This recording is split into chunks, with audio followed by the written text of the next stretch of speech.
একবার কুরবানির গরু চুরি করেছিলেন হুমায়ুন ফরিদী, কোনো সিনেমাতে নয়, ছাত্র জীবনে থাকাকালীন এই ঘটনাটি ঘটিয়েছিল সে। অনেকেরই এই ঘটনাটি অজানা, চলুন আজকে সেই ঘটনাটি শুনে আসি। সে বছর কুরবানির ঈদের সময় জাহাঙ্গীরনগর বিশ্ববিদ্যালয়ের আল বিরুনি হলের বেশিরভাগ ছাত্রই বাড়িতে চলে গেলেন। পুরো জাহাঙ্গীরনগরই ফাঁকা হয়ে গেল। ঈদের পরে পরীক্ষা শুরু হবে, অল্প কয়েকজন ছাত্র এই জন্য শুধু থেকে গেল।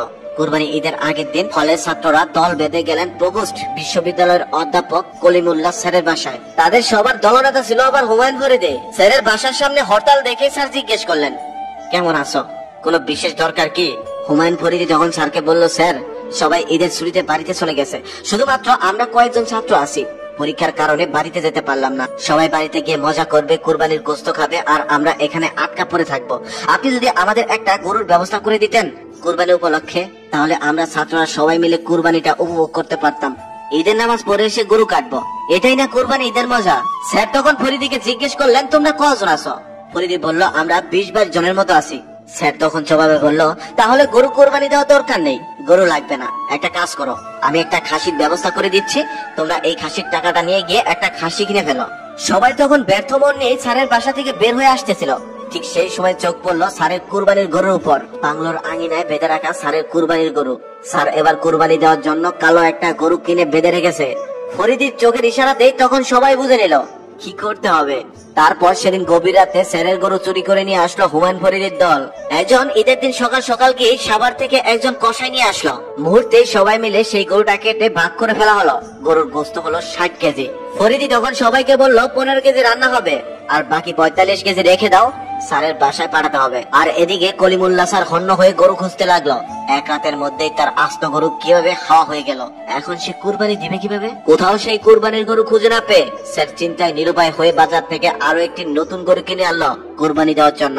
স্যারের কুরবানির গরু চুরি হয়ে গেছে, এটা প্রচার হয়ে গেল বিশ্ববিদ্যালয়ের আনাচে কানাচে। খবরটা বিশ্ববিদ্যালয়ের সকল শিক্ষক, সকল কর্মচারীদের বাসায় যেতেও সময় লাগলো না। বিশ্ববিদ্যালয়ের বাকি হলগুলোর ছাত্ররাও জেনে গেল স্যারের কুরবানির গরু চুরি হয়ে গেছে। অন্যদিকে ঈদের দিন সকালে এক ছাত্রের কাছে স্যার খবর পাঠালেন, তোমরা সবাই অন্তত আমার বাসায় এসে সেমাই খেয়ে যাও, গোস্ত তো এবার খাওয়াতে পারবো না, কারণ আমার কুরবানির গরু চুরি হয়ে গেছে।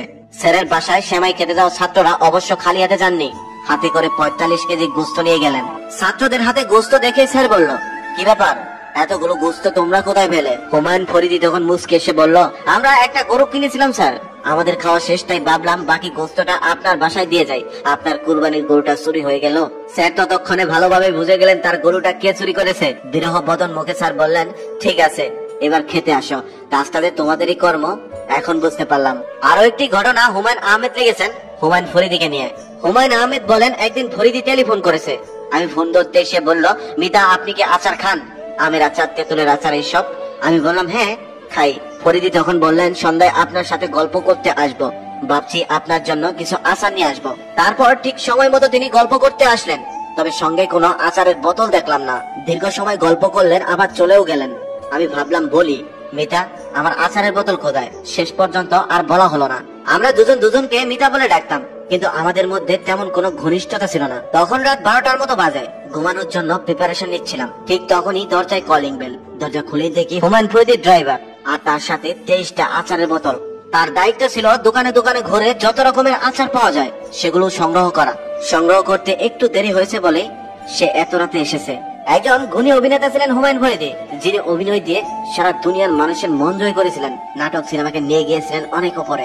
মানুষের জীবনে একটা আক্ষেপ থাকেই, তাই তার জীবনেও বিকল্প হয়নি। 60 বছর বয়সে এসে তাকে বলতে শোনা গেছে, আমি আজও একটা মেয়েকে ভীষণ ভালোবাসি।